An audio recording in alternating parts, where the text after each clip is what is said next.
আমাদের ব্লাডার হচ্ছে একটা কি বলবো ইউরিন কালেকশন ব্যাগ। কিডনি থেকে ইউরিন প্রোডাকশন হয়, সেই ইউরিন এসে ব্লাডারে অ্যাকুমুলেটেড হয়, এবং এই ব্লাডার একটা সার্টেন অ্যামাউন্ট অফ ডিস্টেনশন হলে আমাদের আর্চ অফ ইউরিনেশন আসে, আমাদের বাথরুমে যেতে হয়। এবার ভগবান আমাদের এমনভাবে ক্যাপাসিটিটা তৈরি করেছে যে it has a tremendous flexibility. For example, যখন আমাদের দেখা যাক একটা খুব ব্যস্ত কাজের মধ্যে রয়েছি, কোনো একটা ইন্টারভিউতে রয়েছি, একটা মিটিংয়ের মধ্যে রয়েছেন, অনেক লোক রয়েছেন, তখন দেখা যায় অনেকটা ইউরিন চেপে গেলেও কিন্তু আমরা কোনো রকম ম্যানেজ করতে পারি। So we can hold urine for a long time. সাধারণত দেখা যায় একজন মানুষের 250 থেকে 300 সিসি ইউরিন ব্লাডারে জমা হলে তার একটা পেচ্ছাপ করবার উদ্বেগ আসে।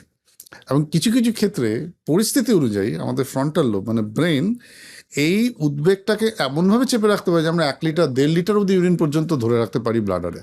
সুতরাং ব্লাডারের একটা হিউজ ডিস্টেন্সিবিলিটি আছে। দ্য সিস্টেম অফ ইউরিনেশন তার একটা সাংঘাতিক অ্যাডাপ্টেবিলিটি আছে, যেটা সিচুয়েশন স্পেসিফিক।